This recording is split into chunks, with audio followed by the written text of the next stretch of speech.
Yes, can you briefly tell us how has been your meeting with the president, but also how has been your visit to Uganda? Well, I came for two reasons. Number one, we had a successful meeting about underground water of the region, which is a scarce resource of the region. So 1/3 of the population of this region lives in arid and semi-arid areas. So number one, bringing the experiences. Number two, mobilizing the resources. And the third one is coordinating the efforts. And we resolved three things on this issue. Number one, how to bring our experiences together to how to use efficiently and effectively the groundwater, which is a scarce water. And as you know, the second is engaging the leadership here. As we have said, Excellency the President, just I came from the State House. It was, as always, a very fruitful discussion.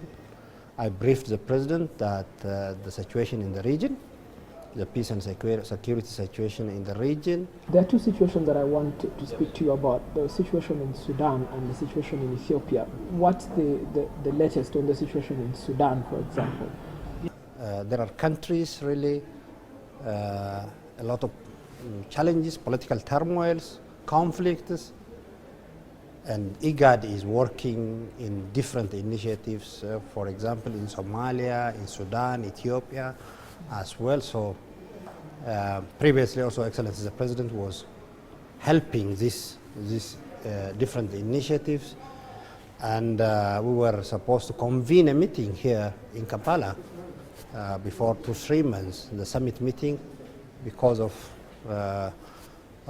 the request from other member states. We postponed, and we agreed to call that meeting here after 1 month here in Kampala. So, are you willing to deal with a military government in the absence of a civilian government in Sudan? The situation is still tense.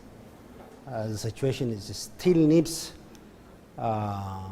things that should be resolved, and we are going to. I'm going to talk. My advanced team is already there working in different initiatives, especially the initiatives of the United Nations. But IGAD, as IGAD, we consulted here, Excellency the President, and other heads of states and governments to bring our IGAD initiative that will deal with the situation in Sudan.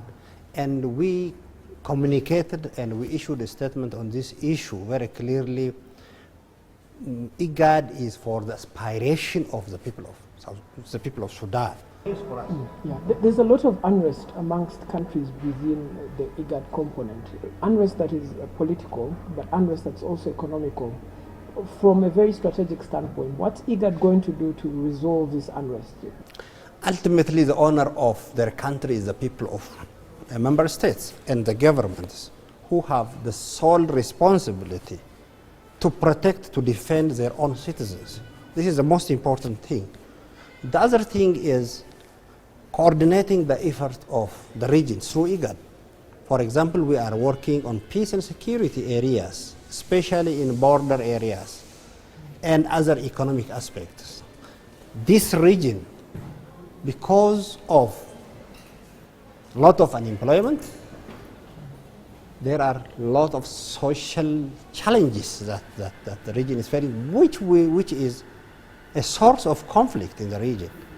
So, number one, addressing the poverty of the region will be the most important thing that is done by the member states themselves or the national government, and organizing the effort of the region together through IGAD platform, working in economic integration that will lead having better infrastructure, having better health condition, all this which we are working now to coordinate the efforts of the member states.